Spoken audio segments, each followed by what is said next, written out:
My name is Natalie Pierce, and if there's one thing I never expected, it was to return home in full dress uniform, only to stand at the back of a wedding ceremony, uninvited, unwelcome, and unseen. The wedding was perfect. By every social media standard anyway. Floral arches, soft violin music, rows of elegant white chairs facing a rose-strewn aisle. My mother, radiant in champagne silk. My sister, Isabel, the golden child, glowing like a magazine cover in her laced gown. But nowhere, absolutely nowhere, was there a seat with my name. Not a program. Not a mention. Not even a glance from the people who once called me family. And yet, I stood there, in my sharply pressed navy dress blues. My medals lined on my chest, the only reflection of the years I gave up for them. 3 days earlier, I was still on base in San Diego. I'd just finished a brutal 10-month deployment overseas. Hot zones, sleepless nights, and friends I'd never see again. Still, I rushed to make it back in time. My return was quiet, no banners, no hugs, no waiting arms. Only a text from my cousin Jenna. "You're coming to Isabel's big day, right? It's this Saturday." That was the first I'd heard about the wedding date. No formal invite. No message from Mom. And certainly not from Isabel. But I had made a promise long ago, to myself and to my late father, that I wouldn't run from discomfort. So I replied, "I'll be there." As the day approached, I kept wondering, why was I even going? To be ignored? To be reminded that while my sister was the adored debutante, I was the serious one, the intense one, the she'll be okay on her own one. Growing up, it was always Isabel who got the spotlight. Dance recitals, pageants, cheerleading trophies. I was the tomboy, the one who fixed broken things, the one who joined JROTC in high school while she hosted slumber parties, the one Dad proudly called Lieutenant Nat until his heart attack took him away this summer before I enlisted. After he died, everything changed. Mom threw herself into Isabel's world, fundraising brunches, bridal showers, designer fittings. And me? I became a phone call no one returned. Still, part of me hoped. Hoped that showing up in uniform, on time, might remind them of who I really was. Of what I'd given. Of the battles I fought alone while they picked flower arrangements and champagne brands. I bought a last-minute flight, packed my one good dress uniform, and arrived at the chapel 10 minutes early. No one greeted me. No one turned around. As I scanned the rows of family seats, front row, middle, back, my name was nowhere. Even Jenna, the one who texted me, waved vaguely and then avoided eye contact. I stood, straight, at the back, invisible, but not broken. And as the ceremony began, my sister walking down the aisle on Mom's arm, I smiled quietly, because what they didn't know is that the real ceremony hadn't even started yet. I don't remember much of the vows, not because I wasn't listening, but because I couldn't hear past the silence in my chest. You'd think after serving in war zones, I'd be immune to tension. But this was something else entirely. Not one glance. Not a whisper. Not even a nod from the family I had spent my life protecting, even if they never asked for it. And then, I saw him, standing to the groom's left. Taller than I remembered. Military cut hair, clean jawline, sharp suit that couldn't hide his posture. That unmistakable military posture. Logan Reese. I hadn't seen him since officer candidate school. We'd trained together. Sweated together. Graduated in the same class. I remembered the last time we spoke, both of us getting shipped to different assignments. He'd gone special forces. I'd gone into intelligence. Different paths. No contact. And now here he was, the groom's best man. His eyes scanned the crowd, casually at first. Then they locked with mine. He didn't blink.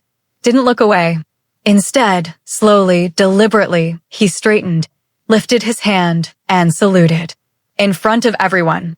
I froze. My breath caught in my throat as my spine snapped straighter out of instinct.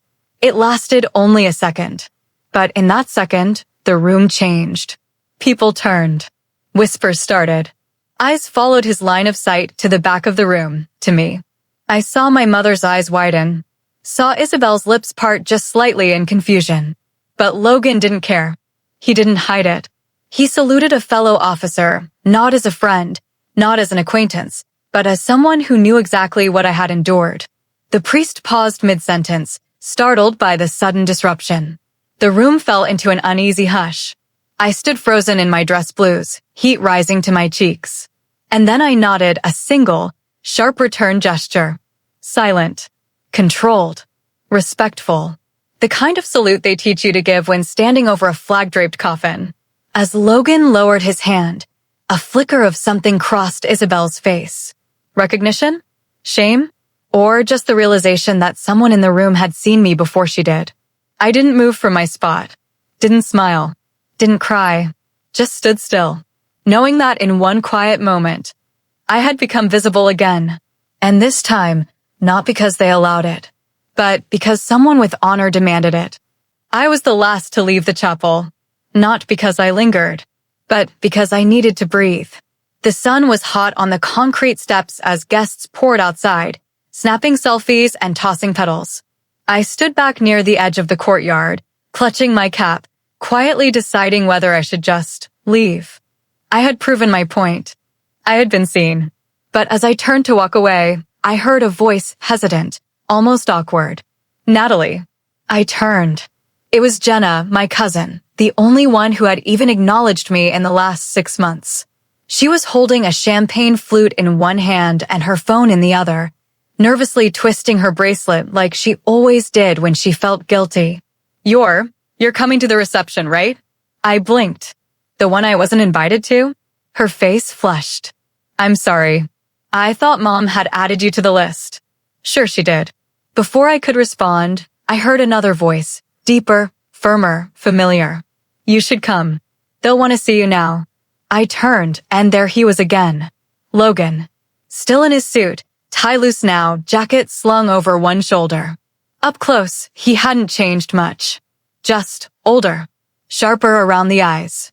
Like me. I hesitated. You think crashing their golden event is a good idea? He tilted his head. I think showing up is exactly what they never expect you to do. And that's why you should. By the time we arrived at the venue, a ridiculous outdoor garden estate with string lights and crystal centerpieces, word had already spread. She's her sister, right? Did you see that salute at the church? She's military? I thought she was in trouble or something. The gossip stung more than I expected. Like walking barefoot through broken glass while smiling. Isabel was standing near the main table when I arrived. She froze when she saw me. My mother, seated next to her, gave me that tight, pinched smile. The kind you reserve for people you're forced to acknowledge. Logan nodded respectfully toward me, then headed off toward the bar. I was alone. Then Isabel approached. Not with warmth. Not with love. But with the same condescending tone she used when we were teenagers. You look very official. I kept my hands by my sides. Thanks. I didn't know you were back in the States. You didn't ask. She looked past me. Well, I'm glad you're here. It's important to show support, even if it's a little late. I smiled, a calm, practiced smile. Actually, I'm right on time. She tilted her head, confused. For what? For the part where you realize this day isn't about just you. Before she could respond, the DJ announced that the groom and best man would now say a few words. Logan stepped up to the mic. I turned slowly, and the second his eyes scanned the crowd, they landed directly on me. Then he said, I was going to say something about friendship, but I think today I need to speak about service, about sacrifice, about honor that's often overlooked, even by the people closest to us. The air shifted, because someone very special walked in today without fanfare, without invitation. And yet, she's the one who deserves every chair in this room.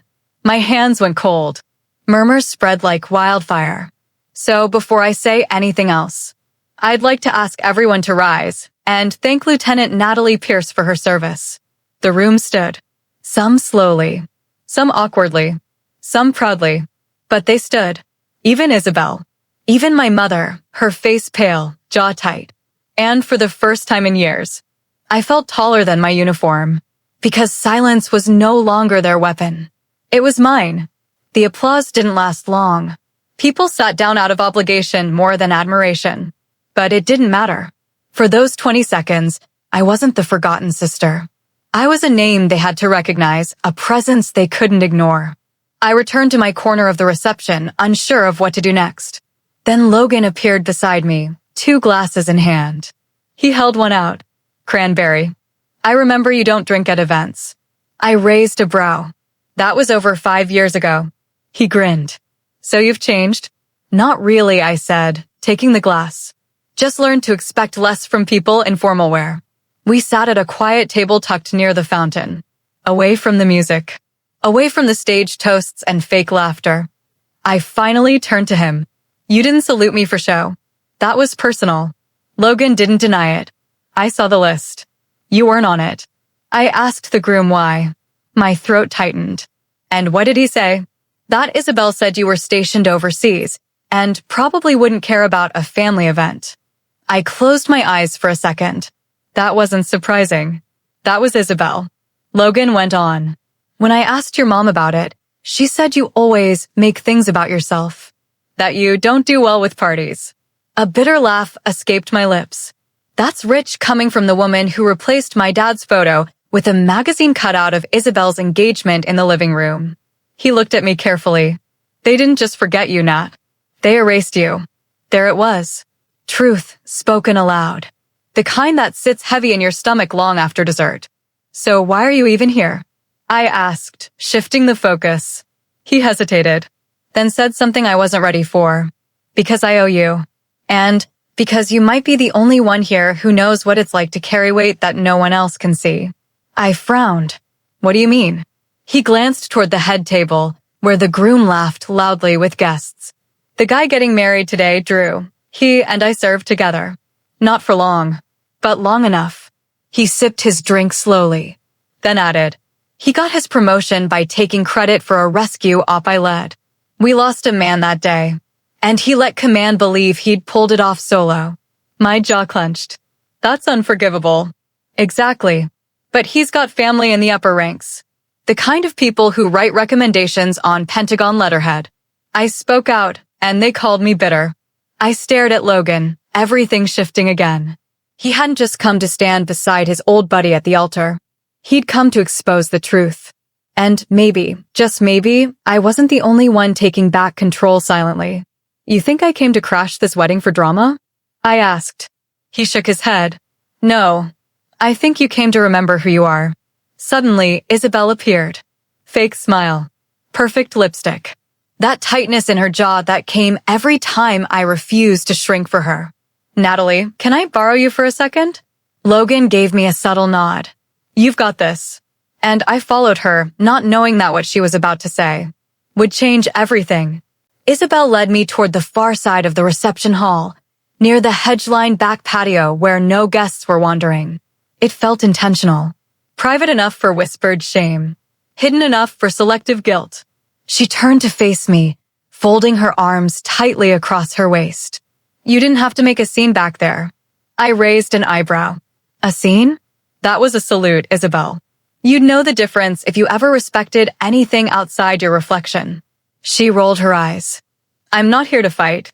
I wanted to explain. I crossed my arms too, silently inviting her to try.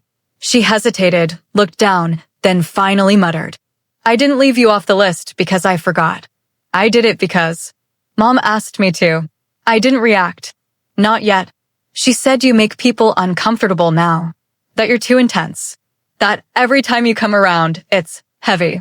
That you bring that war energy with you. There it was. The real reason. Not logistics. Not forgetfulness. But fear. Discomfort. Shame. You mean she's embarrassed, I said flatly. Because I don't cry at engagement parties or post-stage selfies.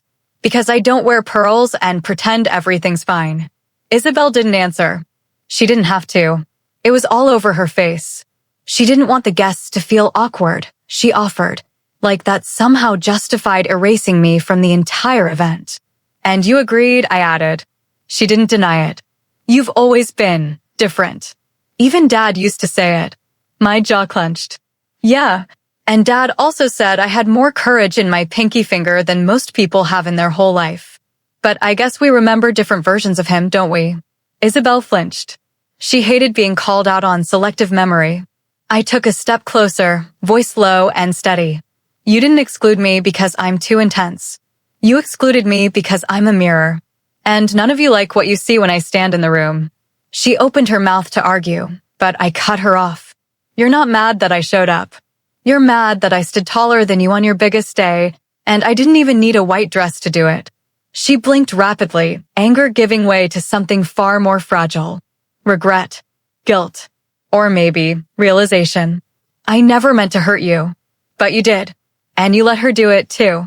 And now you both have to sit with the fact that I didn't beg for a seat, I earned the one no one else could fill. I turned to leave, heart pounding, but posture firm.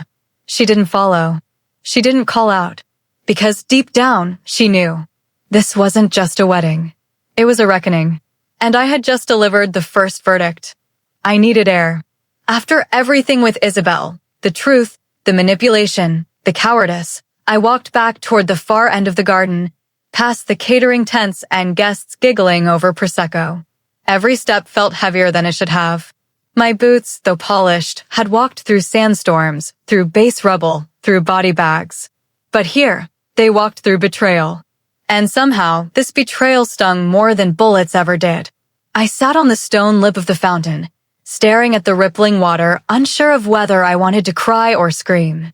That's when she sat beside me. Not Jenna. Not Isabel. Not Logan. An older woman, elegant, in her mid-60s, sharp gray bob, and a poise that said she didn't just attend events, she evaluated them. Lieutenant Pierce, she said, without hesitation. I turned to her, surprised. You know me? She smiled. Everyone in this garden knows you now. But I knew your name long before this wedding. I studied her face. It felt vaguely familiar. I'm Victoria Halston, she added. I worked with your father. My breath caught slightly. You were in his unit? She shook her head gently. I was his commanding officer back when women weren't expected to lead. I stared at her, stunned. Dad never mentioned you. He wouldn't have. Not because he didn't respect me, but because our friendship was quiet. Strategic. And back then, being associated with a female superior didn't earn you medals. She looked at me carefully. But he used to talk about you. Constantly. Said you had fire in your bones. Said he'd follow you into battle if roles were reversed. Something in my chest cracked open. After all these years, all the silence, someone finally spoke of my father like he still mattered. He was proud of you, Natalie. Of the path you chose. He told me you'd go farther than he ever could. I swallowed the lump in my throat. He didn't live to see much of it. Victoria nodded solemnly. But I have. And I want to offer you something. I looked at her, blinking. Excuse me. She leaned in slightly. I'm on the board of the Eastwood Defense Initiative. We fund veterans leadership programs and community outreach for under-recognized female officers. You've already been on our watch list for your overseas intel work, but seeing how you handled today, the composure, the dignity, the restraint. She smiled. We'd like to bring you on as a national spokesperson. Media appearances, advisory panels, even some policy lobbying. I blinked. Hard. I thought I was coming to a wedding. Turns out I was walking into my next mission. Why me? Victoria stood. Because you didn't demand a seat, you became the reason the room stood up. And just like that, the girl they tried to hide was about to step into every spotlight they thought she'd never earn. The music from the reception faded behind me as I made my way back toward the main hall. Guests were starting to filter toward the dance floor, smiling, sipping, spinning in circles of denial. But I wasn't done. Not yet. I spotted her near the corner table, my mother. Perfect posture, polite laughter, sipping her wine as if this were just another elite garden party. She didn't see me coming until I was 3 feet away. Then her smile faltered. Natalie, she said, voice soft but guarded. You made quite the entrance. I didn't answer. Not right away. I stood there, letting the silence drag. Letting her sit in the discomfort she had always avoided. You didn't want me here, I finally said. She sighed, placing her glass down slowly. I didn't think you'd come. You didn't invite me. You were overseas. And when I came home, her lips tightened. Natalie, your sister needed this day to be about her. She struggled with self-worth. The attention, the spotlight, it helps her feel validated. I let out a cold laugh. And I don't? I fight wars and sleep beside trauma, but I'm the one who can't be seen in public because I make people uncomfortable.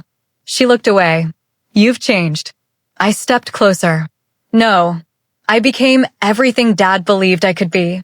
And you hated that it didn't come with pageant smiles or matching pearl earrings. Her jaw clenched. That's not fair. Is it fair to delete me from the guest list? Is it fair to tell people I make things heavy when all I've ever carried was your shame? She flinched visibly, like the words had landed where bullets never could. You act like I never loved you. You act like love means silence. Like love means shrinking. Like love means making sure the perfect daughter shines while the strong one stays in the shadows. Tears welled in her eyes, but I didn't stop. Not yet. You tried to bury me in politeness, in excuses. But today, someone saluted me. In front of everyone. Because I earned that uniform. I earned that respect. I took one step back, voice calm now, almost gentle. And whether you claim me or not, I will never again ask to be seen. She didn't speak. Couldn't. I turned to walk away, not in anger. In closure. Because this conversation wasn't for her. It was for me. And I was finally free. By the next morning, the wedding was all over social media. But not for the reasons Isabel had planned. People weren't posting about the cake or the centerpieces. They were reposting the video of the salute. A distant cousin had filmed it, Logan standing tall, my uniform at the back of the chapel, and the guests turning, startled. Then came the captions. When the forgotten sister gets the salute she earned. She wasn't invited, but she left the whole room standing. That's what real respect looks like. It spread fast, faster than anyone expected. Veteran pages picked it up. Military support groups shared it. Even local news in 2 cities ran the headline. Navy officer silently stands tall at sister's wedding. Internet stands with her. My phone exploded. Old friends. Fellow officers. Complete strangers. One message read, "Ma'am, as the daughter of a vet, I cried watching you stand in that uniform. Thank you." Another said, "I've never served, but your dignity hit me harder than any viral speech ever could." Even Logan texted, "Didn't mean to start a movement, but I'm damn proud I saluted first." Meanwhile, at the Pierce family estate, the mood was different. Isabel had expected glamour. Instead, she woke up to find herself trending beneath her sister's name. People were asking, why didn't the family seat the veteran?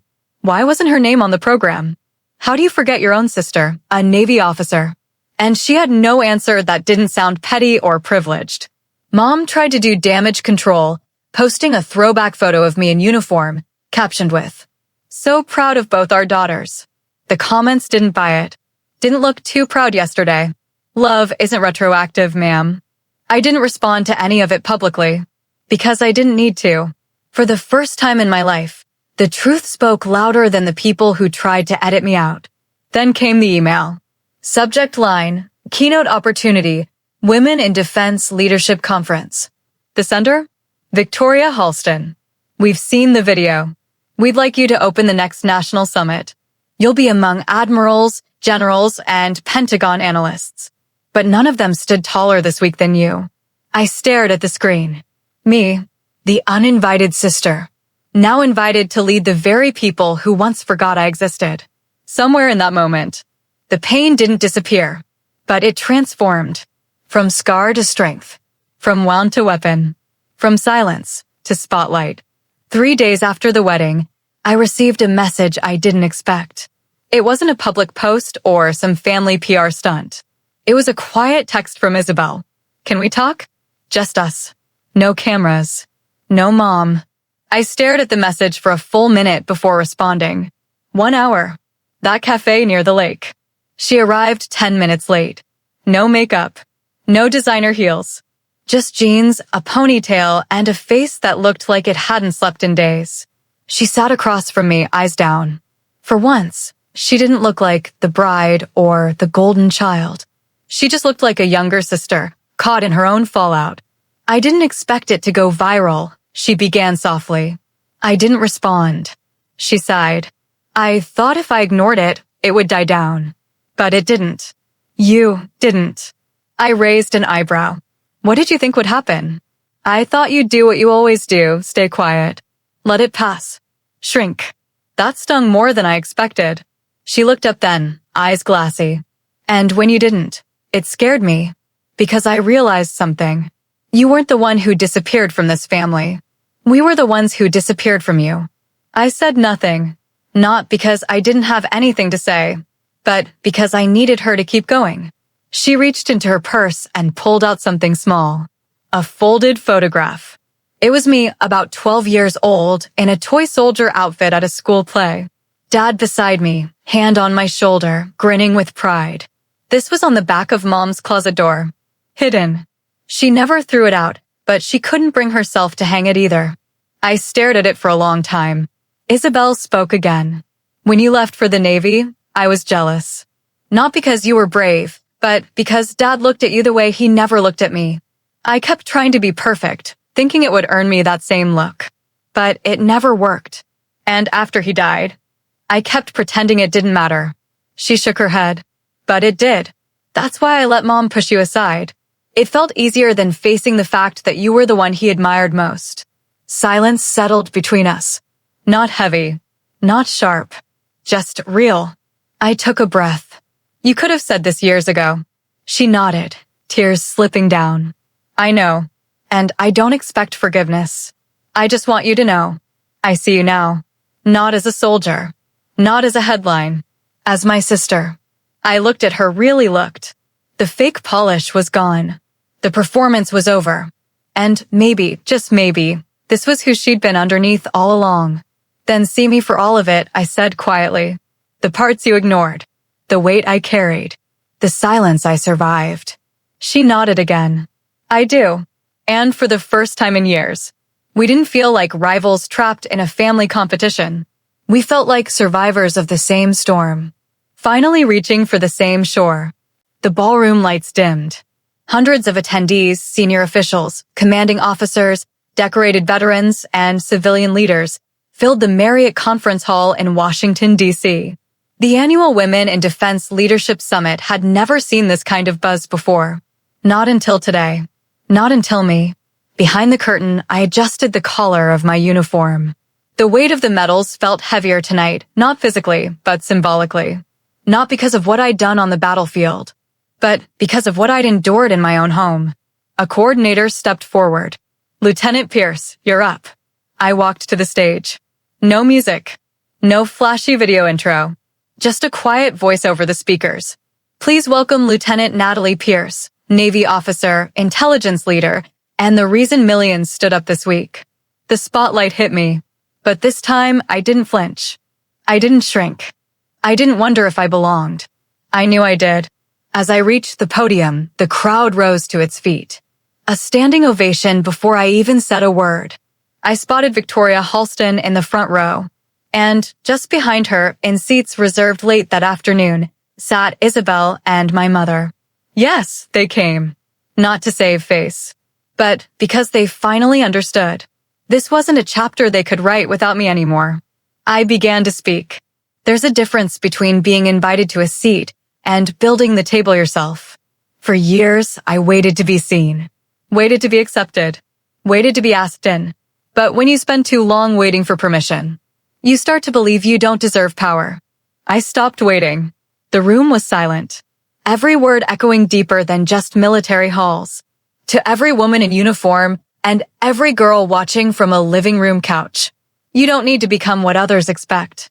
You only need to become what you were born to be. If they forget your name, make sure they can't forget your impact. If they erase your chair, make them build a room with your face on the wall.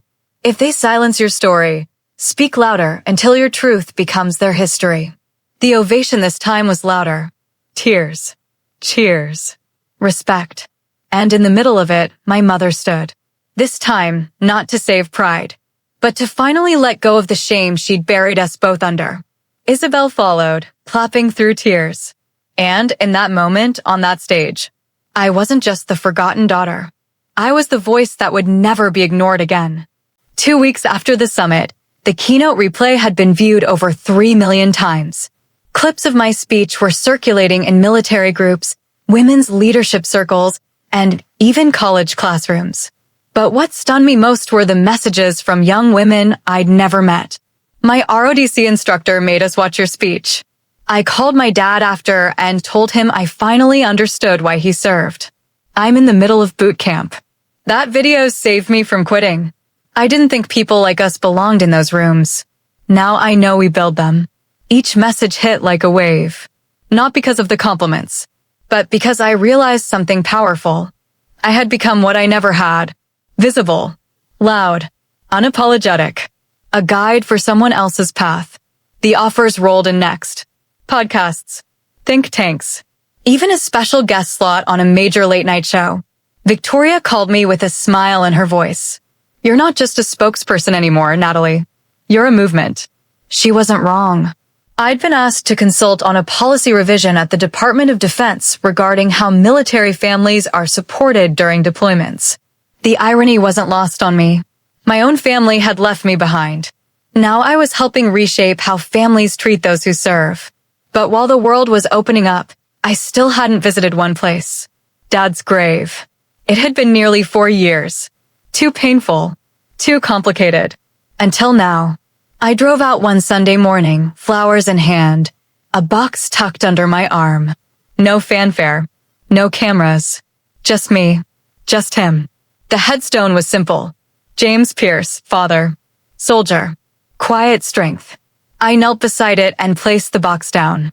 Inside, my speech transcript, a printout of the article from the Defense Journal, and the video still of Logan saluting me in my uniform. I thought you should see what you started, I whispered. They tried to write me out, but I wrote myself back in.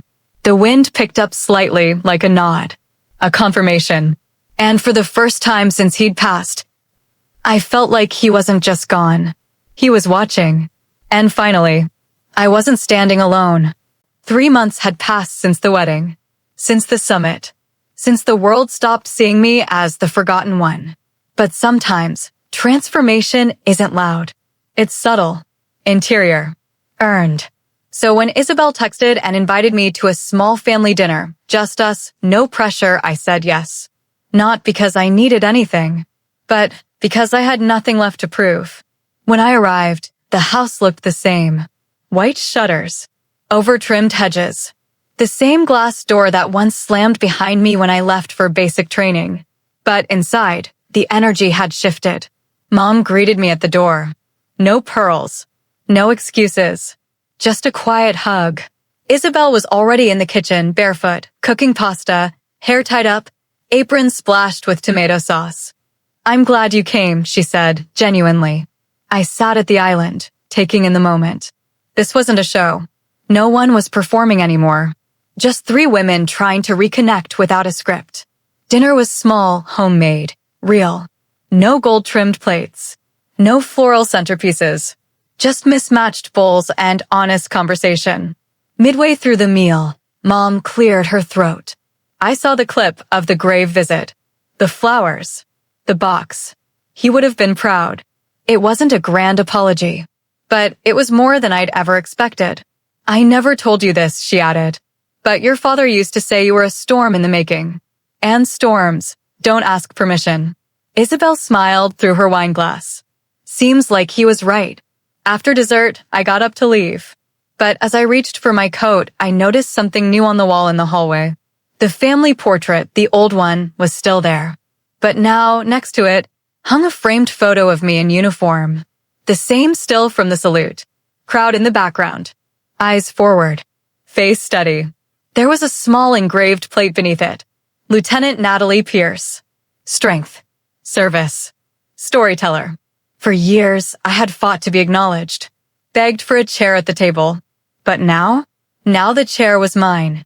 And no one would ever take it away again.